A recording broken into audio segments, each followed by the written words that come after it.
صلی علی رسوله الكریم اما بعد فاعوذ باللہ من الشیطان الرجیم بسم اللہ الرحمن الرحیم قال اللہ تعالی فی کتابہ المجید هو الذي ارسل رسوله بالهدى ودين الحق ليظهره على الدين كله ولو كره المشركون قال النبي صلى الله عليه وسلم العلماء ورثة الأنبياء أو كما قال عليه الصلاة والسلام. درود شريف ويو. اللهم صل على محمد وعلى آل محمد كما صليت على إبراهيم وعلى آل إبراهيم إنك حميد مجيد. اللهم بارك على محمد وعلى آل محمد كما باركت على إبراهيم وعلى آل إبراهيم إنك حميد مجيد. امودير معززو علماء کرامو حفاظ کرامو سپینگیرو شملورو قدرمندو مشرانو زوانانو د محمد رسول الله عاشقانو او فرزندان توحید زپد موجودہ عظیم و شان دستار فضیلت پا پروگرام بندے ټولو منتظمینو لا ټولو خدمتګارو لا ټولو معاونینو لا مبارکباد پیش کوم. دغه سه پروګرامات چې کیږي نو د دین اسلام هغه اشاعت او ترویج کیږي د الله او د رسول خبره د خلکو کور کور لا درې درې لا کلی کلی لا غوغ لا ورسیږي نو هغه نه بعد د معاشري اصلاح کیږي. مو محترمو دا د ټولو دا عقیده دو چې د تمام مخلوقاتو خالق چې دی دا رب العالمین دی. دا د ټولو عقیده دو چې د الله رب العزت نه علاوه بل څوک خالق نشته دی. رب العالمین خالق حقیقی دی. ها د هر قسم مخلوقات دی، د انسانانو په شکل کې دي، د جناتو په شکل کې دي، همدغه شانته د سمندري ځناورو په شکل کې دي، د جنگلي ځناورو حیواناتو په شکل کې دي. نو تمام خالق مالک رب العالمین دی. او بیا هغه جمادات چې دي چې دا تیږې کوڼې غرونه د دغو خالق هم رب العالمین دی. نو ما محترمو چې کله خالق رب العالمین دی نو رب العالمین د خپل مخلوقاتو لا انسان لا اشرف المخلوقات ویلی دی چې په تمام مخلوقاتو کې فضیلت دی. وای فضیلت مقام و غرض دا یو اصل بنیاد په وجه دی. اصل بنیاد یې څه شی دی چې دا علم دی. د علم په بنیاد باندې اشرف المخلوقات یې ورته ویلي دي. او چې کله اشرف المخلوقات ورته ویلي دي نو رب العالمین د خپلو انسانانو د تربیت دپاره د پرورش دپاره د زده کړې دپاره رب العالمین خپل انبیا علیهم الصلاة والسلام ورلګلي دي. انبیا علیهم الصلاة والسلام یې په هر قوم کې ورلګلي دي او د هر قوم په یک بنیاد بھی په هر قوم کې پیغمبر ورلګلو. چا د یک قوم په مزاج پوهیږي، د قوم په نفس پوهیږي او په ایک قوم کې خپل زندگی تیر کړی وي چې قوم دا اعتراض مونه کی چې د بل زوی سړی په ما د نبوت هغه خدمات سره انجام کوي، د رب العالمین هغه د وحی احکامات نن معاشره لویر کوي. نو رب العالمین په هر قوم کې پیغمبر د ایغون راوستو. پیغمبر صلوات و سلام د پیغمبر د نبوت د آدم علیه الصلاۃ والسلام نه راوخلا په محمد رسول الله باندې دغه سلسله ختم شوې دو. ټولو د عقیده دو کنه بل پیغمبر نرسي دا د مونږ عقیده دو محمد رسول الله خاتم النبیین دی. چې کله محمد رسول الله خاتم النبیین دی نو محمد رسول الله د ختم نبوت چې کومه تسلسل او سلسله او دا په بند شو. که څوک د دنه بعد د نبوت دعوه کوي نو دا به کاذب وي، دا به دروغجن وي، دا به ګستاخ رسول وي او دا به واجب القتل وي. دا د پاکستان په د خاوره باندې اسلامي جمهوریه پاکستان اسلامی جمهوریہ پاکستان دا ملک دے بورا یو قانون جوڑ دی و دے ایک قانون لون دے بے ہر سڑی زندگی تیروی کا مسلمان نے ایک قانون لون دے بے وقت تیروی او کا غیر مسلم ادائی میں ایک قانون لون دے بے وقت تیروی خو پدا خور ایو ادا سے طبقہ دو بیا چه حق طبقہ دے محمد رسول اللہ گستاختی چه ایغو لویل شی قادیانان قادیانیت پرچار کوي دا پا 1974 کی دینن تقریبا سلور سلویخ کولا کم بیش مخ کی چی پدا خورا مونده مرزا غلام احمد قادیانی چی کلا دی محمد رسول اللہ دی ناموس دی محمد رسول اللہ دی ختم نبوت گستاخی اکللا اغا ویل چی زا پیغمبریم پا مو وحیر سی او چی سوک مو نمانی نو اغا دی کنجر و خلق اولاد دی اغا خنزیر خلق دی نو پا دخ پارلیمنٹ کی دیننا یو شخصیت موجود وہ یو عالم دین موجود وہ دی محمد رسول اللہ دی علوم نبوت اغا تج پسارو چیغنما مفتی محمود نور اللہ مرقدہ ہوا چیغا پا پارلیمنٹ کی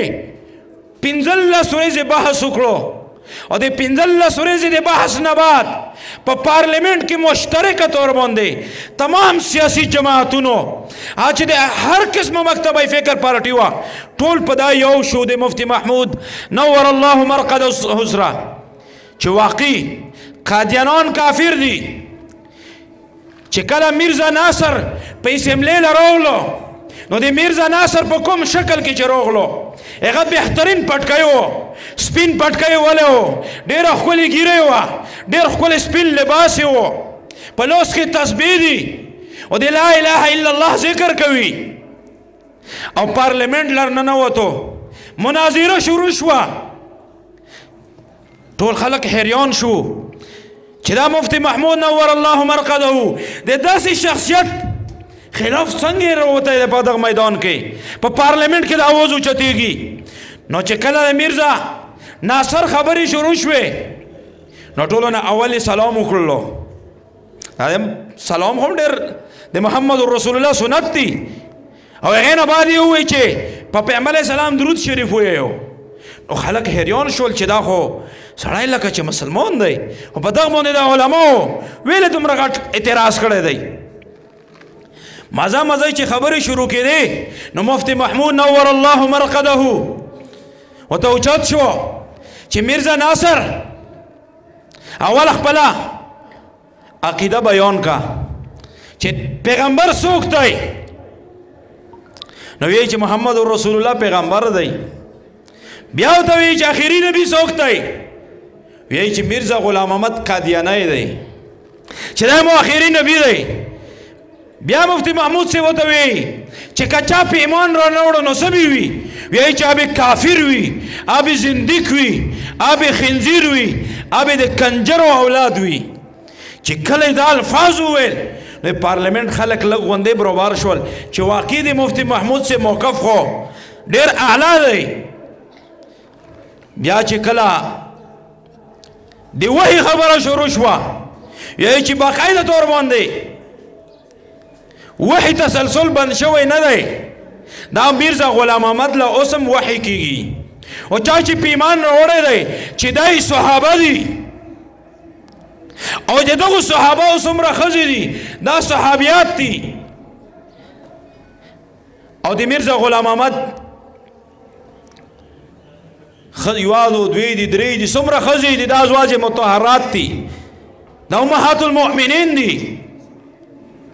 ہم مفتی محمود نور اللہ چکلو تو چت شو و تو یہ چی تو پا فلانی کتاب کے لکلی دی خزائن تو یہ کتاب دی پیخ کتاب کے دی لکلی چی پا مرزا غلام احمد سو کی مان نہ روڑی دا کافر دی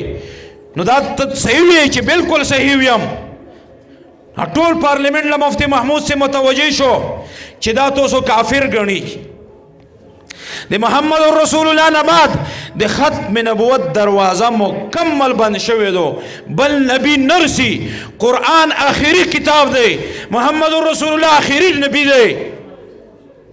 نو میرزا غلام احمد قادیانی چې کوم سربراو میرزا ناصر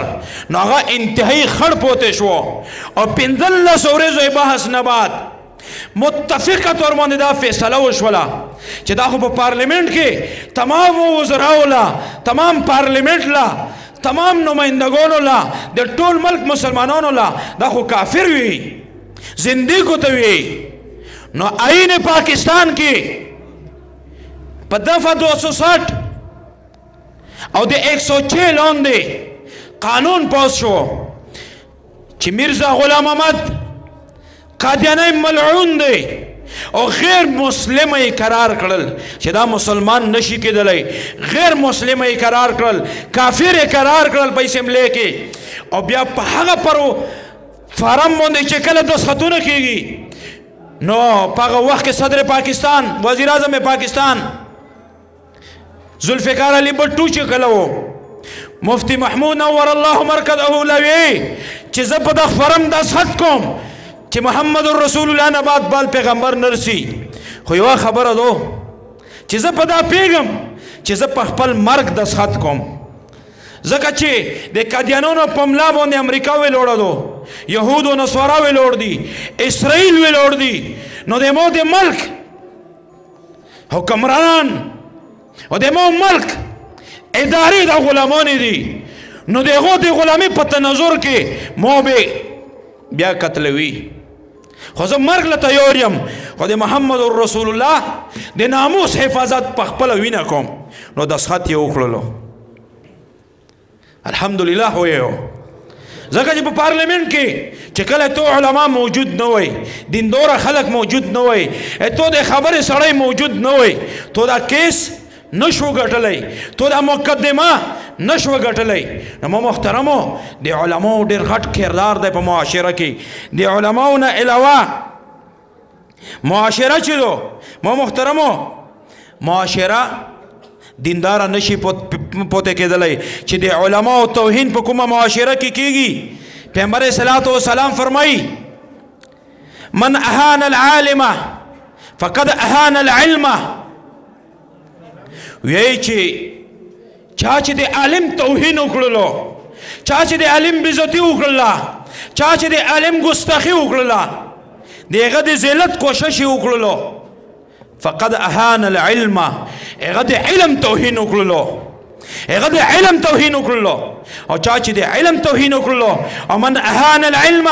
فقد اهان النبي هغه د محمد رسول الله توهین وکړلو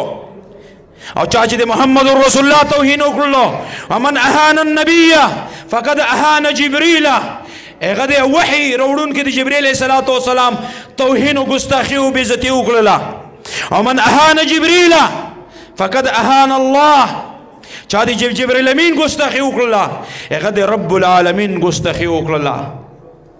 هغه د رب العالمین ګستاخي وکړله ما محترمو دا وړې خبرې نه دي دا ډېرې درنې او ډېرې غټې خبرې دي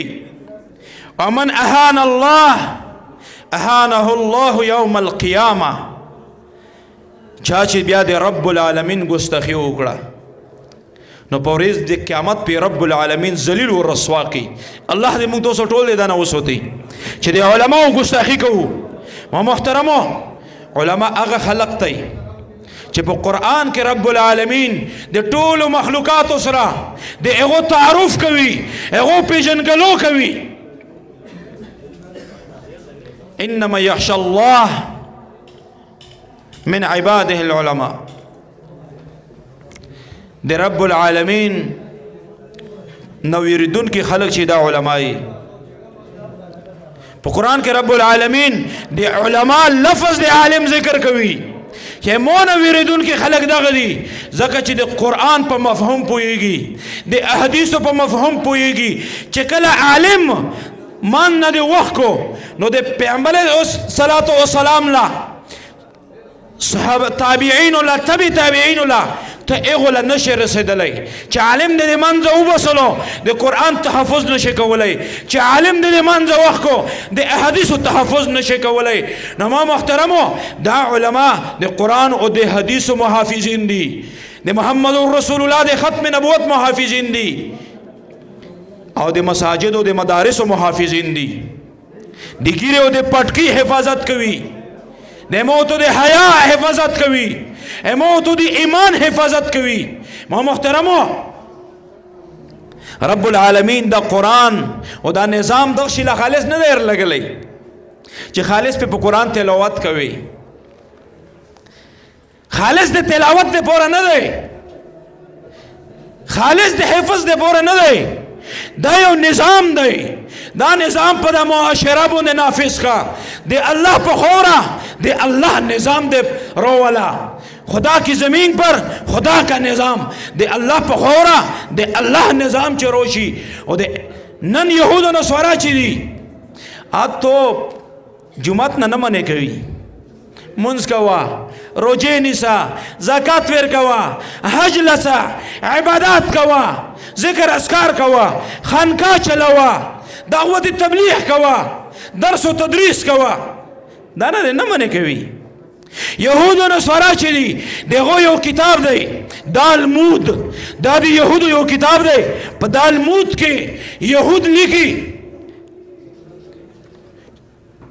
چې د ځمکې په مخ باندې د ټولو نه اعلی ترین مخلوق چې دی اعلی ترین انسانیت چې دی دا یهود دي او د ټولو نه بدترین خلق چې دی دا مسلمان دی په مسلمانو کې بیا د نه حصې جوړې کړي دي درې قسمه حصې پکې جوړې کړي دي مسلمانانو کې یو هغه مسلمان دی چې په جومات او په مدرسه پورې محدود دی علما دي چې خالص په جومات او په مدرسه پورې محدود دي وایي چې دا ډېر ښه خلک دی دغه لا ډېر څه مه ووایو دا دین خوروي خو یهودو نصاراو مخې له رکاوټ نه دی هغو په سترګو کې سترګې نه نیسي د هغو سازشونه نه ناکامه کوي د هغو اسلام خلاف د تو په پارلیمنټ کې چې کوم بیلونه روړي دا دغو له رکاوټ نه دی د تبلیغ میدان چې دی دا تو یې پورې رکاوټ نه دی درس و تدریس دی د پورې رکاوټ نه دی د تو دشمن چې دی هغه دی چې دا کوم په قرآن عظیم الشان کې لیکل شوي دي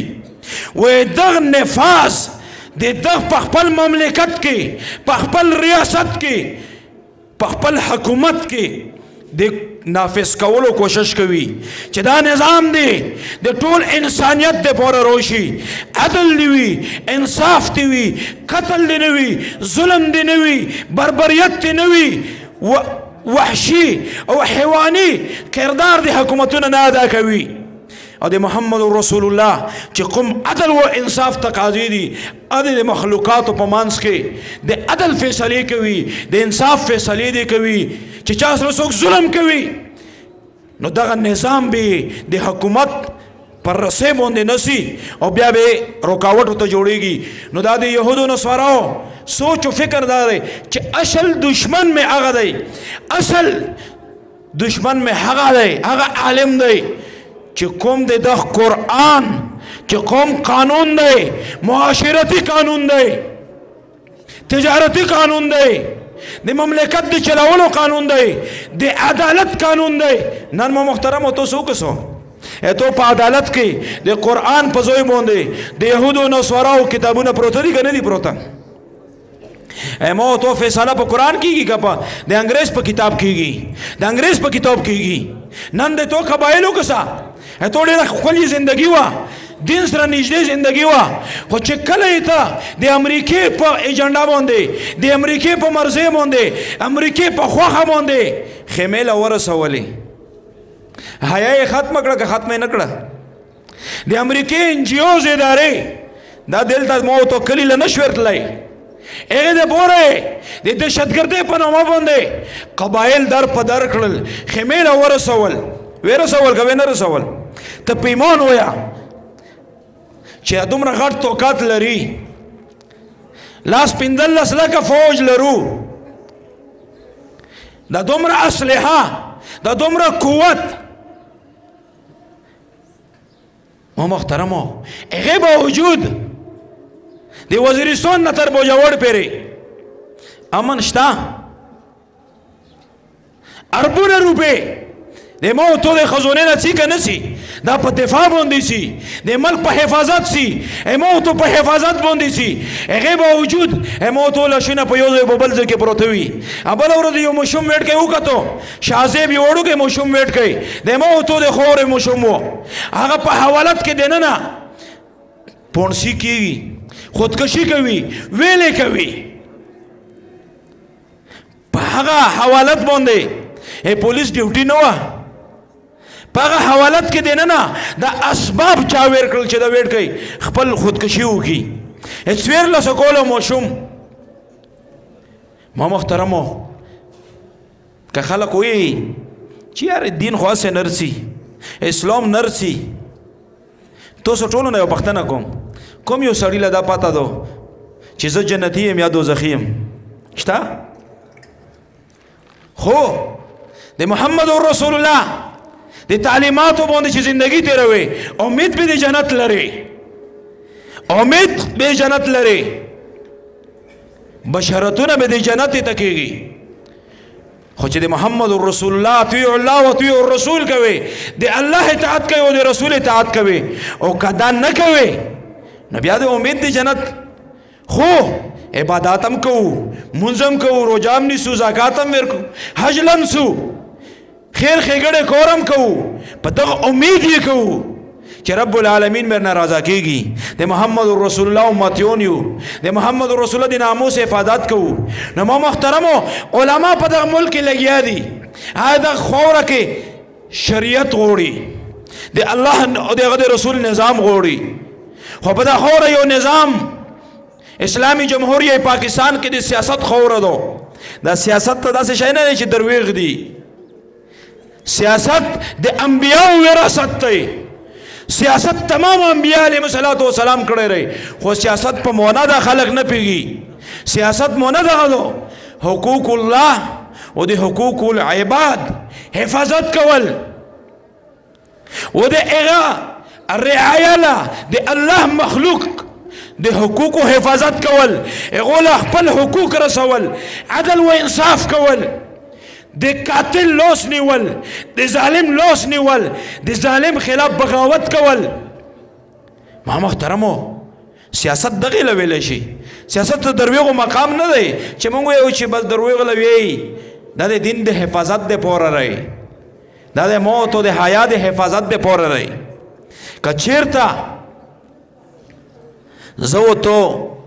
د سیاست په میدان کې د دین اسلام دپاره د محمد رسول الله د ناموس دپاره ونه درېږو نو ما محترمو ټول به په ګناه کبیره کې مبتلا وو. ما محترمو د تو په دا خوره چې کوم نظام دی دغه نظام کې به تبدیلی غواړي، تبدیلی دپاره به محنت کوي، د محنت نه بغیر ثمرات نشي حاصلولی. چې یو سړی یو وړوکی کولم زون نه جوړوي نو هغې دپاره څومره محنت کوي. بهر سعودیه عربستان نه لوړ شي سفر قبول کی، په ملک تجارت سفر قبول کی، بیا بنیادونه شروع کی، د کوله تعمیر شروع کی، ښکلی جوړ کی، هر قسم ضروریات پکې پوره کوي. خو چې کله بیا پکې انسان نه اوسېږي، هغه څه مقام نه وي، نو د ښکله دپاره بیا حسن چې رہی دا انسان دی. نو انسان په رب العالمین ډېر محبوب دی. الله رب العزت ومن احیاها فکأنما احیا الناس جمیعا په قرآن عظیم شان کې رب العالمین فرمایي چا چې یو انسانیت ژوندی کړو لکه ټول انسانیت یې ژوندی کړی وي. نو انسان خو څوک نشي ژوندی کولی. مقصد و مراد دغه ضرورت زندگی دو، ضرورت زندگی چې دو دا بغیر د قوت نه نه حاصلېږي. اوس که یو سړی د جومات ملوله ویر شي ورته وایي چې موله ټرانسفارمر ولګوه، ای لګولی شي؟ نشي لګولی. که یو سړی ورته وایي چې مو د شناختی کارډ مسایل دي جماعت ملولا هغه کور خو نه دی که یو سړی روان شي جماعت ملولا ویر شي چې دا روډر لا جوړ کا هغه کور نه دی چې کله د سیاست میدان شي نو یو د پوره قوت نافذه ضرورت دی چې کله سره قوت وي نو جابر لاس به نسی کله سره قوت وي قاتل لاس به نسی کله سره قوت وي د غله لاس به نسی کله سره قوت وي د یهودو او نصاراو په سترګو کې به سترګې نسی او چې سره قوت نه وي خالص د خپل ځون حفاظت پې کوي د ټول خاورې د مسلمانانو حفاظت بیا نشه کولای نو ما محترمو مسجد نبوي د ټولو نه اول پارلیمنت مسجد نبوي وو د ټولو نه اول مجلس شورا دا مسجد نبوي وو محمد رسول الله په مسجد نبوي کې فیصله نه کولې تاسو نه پښتنه کوم کولې به نه به کولې دا د محمد د ځمکې په مخ باندې د ټولو نه اعلی ترین مسجد مکه مکرمه کعبه شریفه مسجد حرم دی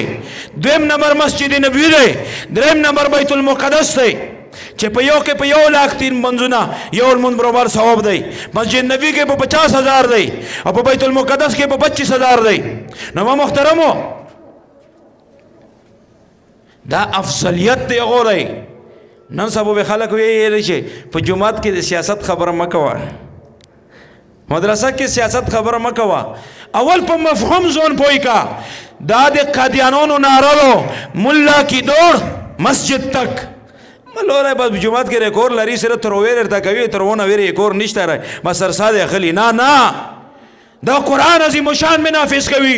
چې عالم نوي څوک په د قرآن په پارلیمنت کې حفاظت کوي څوک په د محمد رسول الله حفاظت کوي څوک په دغه سیکولر خلکو په پارلیمنت کې جواب ورکوي والله چې په دغه پارلیمنت کې کومه زنانه ته وکسي چې بربند لباس کې نوستي دي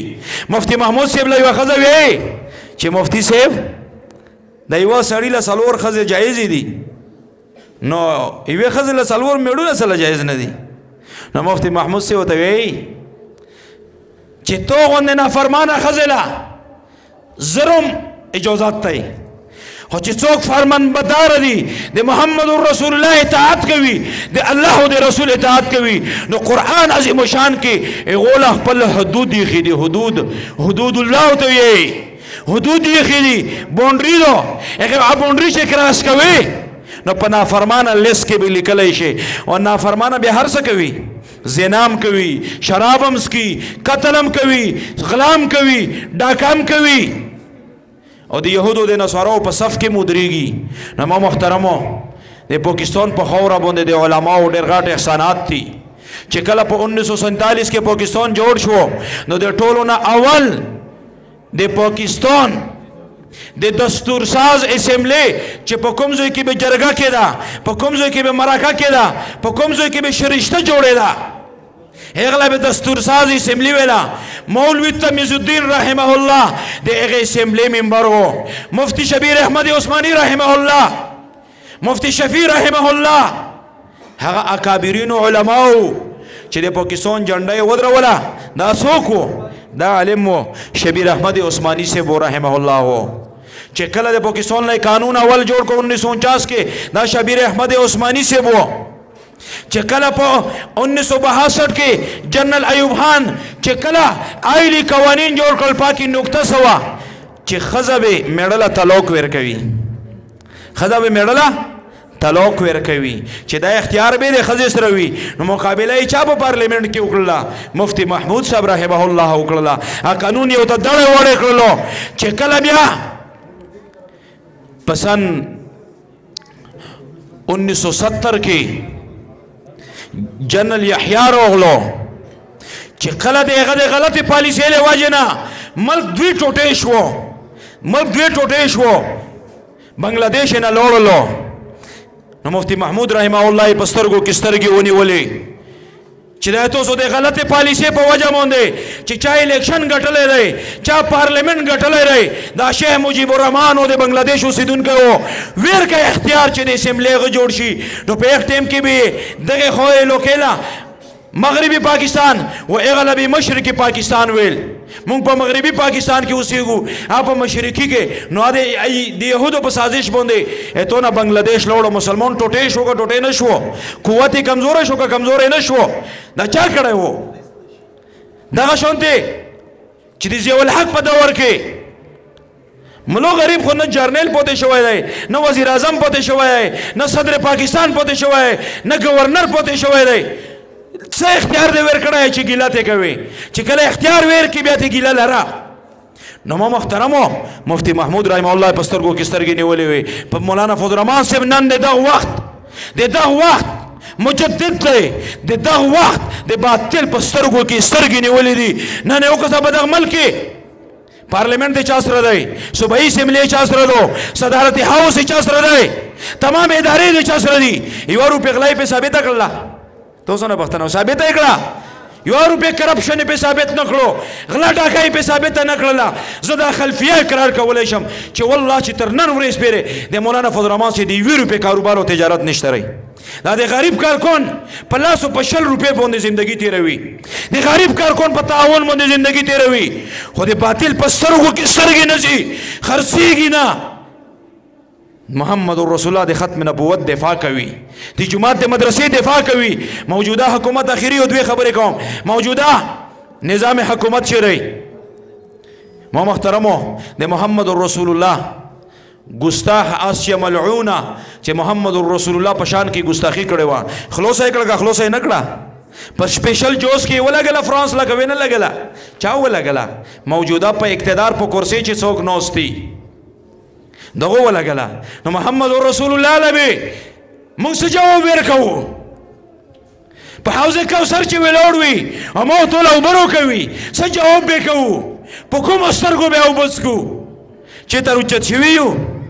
چې د علماء په صف کې ویلوړیو همو تو دا کور دی چې مظاهره وکړو همو تو دا کور دی جلسه وکړو همو تو دا قوت دی ټوپک خو نشو راخستلی ټوپک خو مې د حکومت سره دی دا کور خو د حکومت دی دا همو د ادارو دی چې همو دفاع وکړي د محمد رسول الله دفاع وکړي خو چې تو ادارې وای تو وزیر اعظم و تو پارلیمنٹ کله خرڅ شي بیا به زو ته حفاظت کو روډ لبه روزو عبدالشکور ګستاخ و د محمد رسول الله قادیانای و خلاص کړلو ابل اور په دا پیشتخره کې ګستاخ رسول و طاهر نسیم فیصل خالد عاشق رسول و هغه قتل نه کړو نو څوک چې د محمد رسول الله ګستاخی کوي نو محترمو بیا د داسې خلکو ملاتړو ملګرتیا کول زه د محمد رسول الله امتی یم زه د پارټي امتی نه یم زه د محمد رسول الله عاشق یم او د محمد رسول الله وارثان دا علما دي دا د قرآن حفاظ دي دا دیندوره خلق دی ویای چې کا عالم نشي جوړېدلی متعلم جوړ شه طالب العلم جوړ شه اول خو که بیان نشي جوړ خادم جوړ شه خادم نشي جوړېدلی هلاک کیدونکی مه جوړېږه مخالفت مه کوه مرګ ارتلونکی رہی هر سړی به په هارت اٹیک مري په کینسر مري په ګولې مري په اکسیډنټ مري دا پاته مونږ یو لم نشته د سرګې پر رب کې مارګ ارتلونکی رہی چاہے زه به تقریر مکمل مې نه کم خو ما محترمو محمد رسول الله له به پیشي کیږي که نه به کیږي حوض کوثر باندې به اوبه روکوي که نه به روکوي یوم محشر باندې محمد رسول الله د تو دپاره امتي چیغه وهي نن امتي په زنا روان دی نن امتي په شراب خانو روان دی نن امتي د باطل پرستو په صف کې ویلوړ دی د یهودو د نصاراو د ایجنټانو په صف کې ویلوړ دی زه په دغه محفل کې تمام نوجوانانو له ویم که د هرې سیاسي پارټۍ سره تعلق لري که د پی ټي آی سره لري که د پیپل پارټۍ سره لري که د نون سره لري کدی پی ٹی آئی سره هم تعلق سوتے تا دے محمد رسول اللہ امتی چه تو اقتدار ولا خلق دے محمد رسول اللہ دے ملگریو دے صحابہ کرام گستاخی وزیر اعظم کوي چې د جنگ بدر صحابہ کرام چې و دغه لوټ مار کړو مال غنیمت لئی لوټ مار ویلو لوټ مار دے قادیانانو په کتابونو کې تحریر دی نو دا خلق پل قرآن نه پڑھوي دے قادیان کتاب پڑھوي او بیا دے جنگ احد صحابہ کرام ولا بزدل صحابہ یہی لعنت تی وی په داسې زبان باندې چې د محمد رسول الله د ملګریو ګستاخی کوي د پی ټی آی نوجوان لمه دا پیغام دی چې په حوض کوثر وبوي ټول خپل لیډر نه دیر کوي محمد رسول الله به دیر کوي هغه په صف کې ودرېګا هغه د صف د علما دي چې دنیا د مخکلي وي او آخرت ته مخکلي وي نو ان شاء الله علما په صف کې به ودرېګو کنه تر نن ورځ پورې چې څه شوي دي د توبې دروازه بند نه ده. محمد رسول الله فرمایي التائب من ذنب کمن لا ذنب له. پیغمبر علیہ السلام فرمایي توبه تائب چې دی هغه مثال داسې لکه سره یې ګناه نه وي کړي. الله دې ټولو له د توبې توفیق راکړي. خو اخري یو منټ خبره کوم چې دا د محمد رسول الله جنډه ده. دا د چا ده؟ دا د محمد رسول الله جنډه ده. دا د جنگ بدر جنډه ده. دا د محمد رسول الله په غزواتو کې استعمال جنډه ده. نن د علماو سره دا په لوس کې ده. ان شاء الله دا به ټیټېدو له نه ورکوو ملګریو، نه به ورکوو کنه ان شاء الله. لوس اوچت کو محترم هر سړی به د خپل کور لګاو چې دا پته ولګي چې محمد رسول الله عاشق دی. نو ان شاء الله دنیا او آخرت پم ښکلی وي. که څه کمزوري شوي په خبرو کې کوتاهي شوي وي ټولو نه معافي غواړم. واخر دعوانا الحمدلله.